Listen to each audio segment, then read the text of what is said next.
Hi, my name's Emma Wimhurst and I'm a successful business entrepreneur, probably most well known for the success of my cosmetics business, Diva. But few people know that actually Diva was my third business. My very first entree into the business world was when I was just 4 years old. I had received a chocolate machine for Christmas from my grandmother, and I worked out pretty quickly that if I filled the machine, it would cost me 18 pence. If I sold all the chocolates for 2 pence each, I would make a 6 pence profit. And as rumour has it, on one particular day, I went missing. Now, as a parent myself, I find it quite alarming that neither my mother nor my father were concerned about the fact I was missing. However, they were more delighted when they found me and that I could explain to them that I had sold chocolates and made a 6 pence profit. My second business entree was when I was 18 years old and I'd left school and I went to live in Andorra, which is a principality between France and Spain.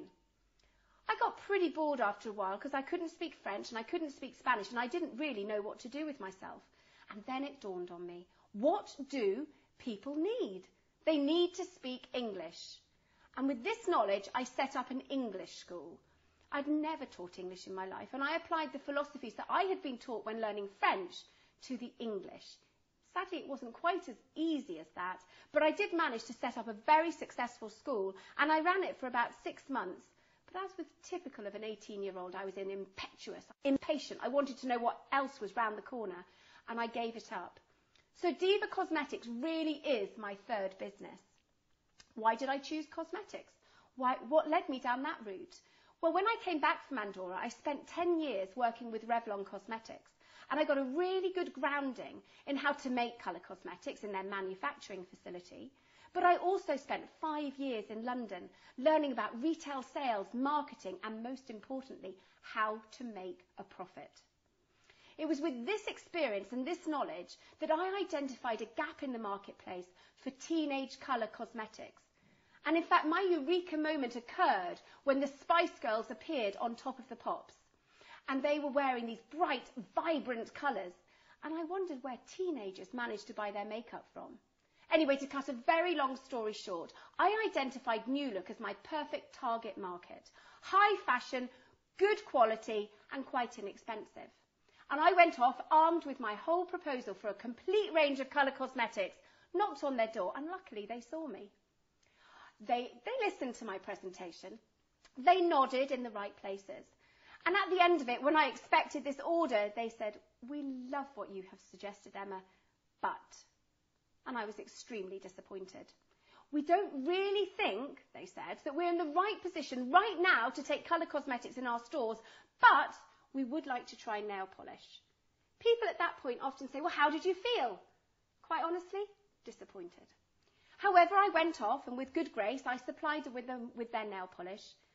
But imagine the absolute delight when 3 days after sending my nail polishes into New Look, they had sold out. Yes, sold out 25,000 units of nail polish. That's when I felt excited. That's when I felt I was really onto something. From that moment in time, I set up Diva Cosmetics and I ended up working with the majority of the fashion retail outlets on the high street. I had identified that I needed to be an expert in the field of colour cosmetics and add value to my customers, which is why I didn't bother about traditional cosmetic outlets such as Boots or Superdrug. There were big companies that were going to work with them. I identified fashion retail outlets as somewhere that could benefit from me and what I could bring to the table. And Diva Cosmetics grew rapidly. In our first year alone, we achieved £1 million, and by year 4, it was well nearly 3 million.